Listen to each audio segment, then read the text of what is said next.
I'm recording every lie. I'm archiving every distortion.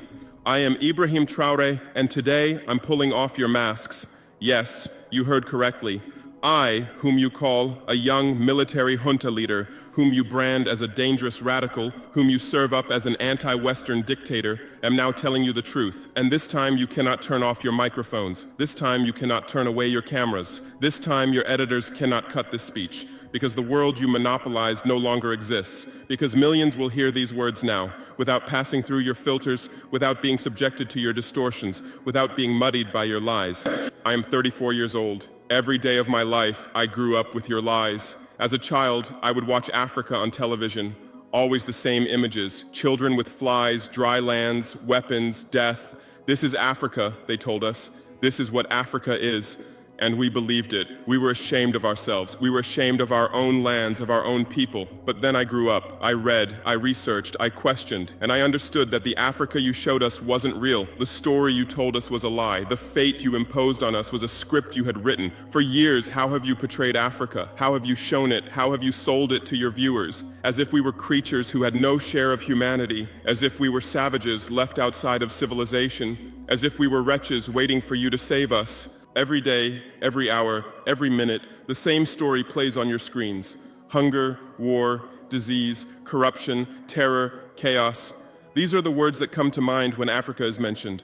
In your Africa dictionary, there are no other words. No hope, no success, no development, no resistance, no honor, no pride, no victory. So I ask you, New York Times, Washington Post, Guardian, Le Monde, have you ever made Africa's successes your headlines? How many times have you written about Rwanda's technology miracle? How many times have you shown Ethiopia's reforestation project? How many times have you praised Botswana's democratic success? How many times have you described Kenya's entrepreneurial ecosystem? No, because these don't fit your scenario. Your Africa cannot be successful. It cannot, because then how will you legitimize your exploitation? If it's not in need of help, how will you intervene? If it's not backward, how will you look down on it? Have you ever asked yourselves, has any editor sitting at their desk, any news director in a meeting, any columnist at their keyboard ever thought, why are the people of the world's richest lands poor? Here are the numbers for you, real numbers. Africa owns 70% of the world's cobalt reserves. Your cell phone, your computer, your electric car won't work without cobalt.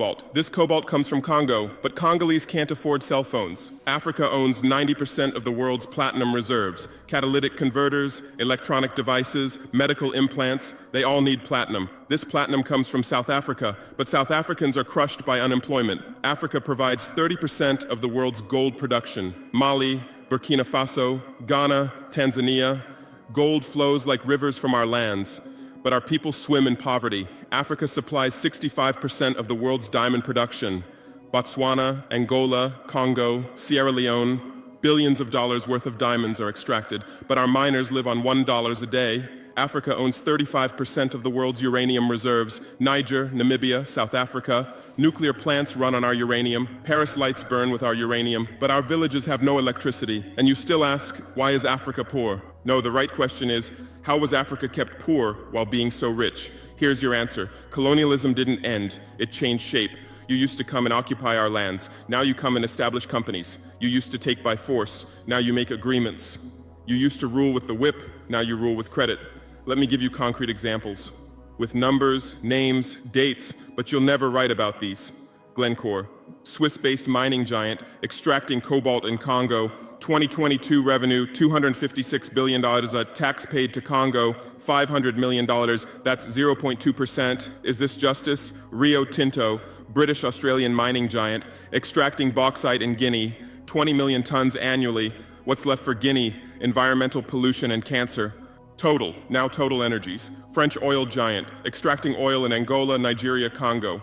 2022, profit, $36 billion investment in Africa, dirty pipelines, Anglo-American, founded in South Africa but now in London. Diamonds, platinum, iron, taking everything. What it left in South Africa? 6 million unemployed miners. And these are just the tip of the iceberg. What about the invisible, the secret deals, the offshore accounts, the transfer pricing tricks? Every year, $88 billion in illegal money flows out of Africa.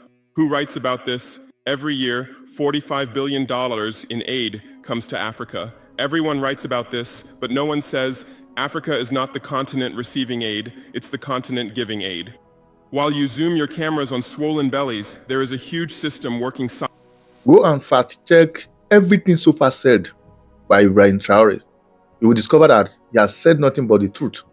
But the fact that it's coming from him, simply because some of us has been there over the years in the name of we are so intelligent.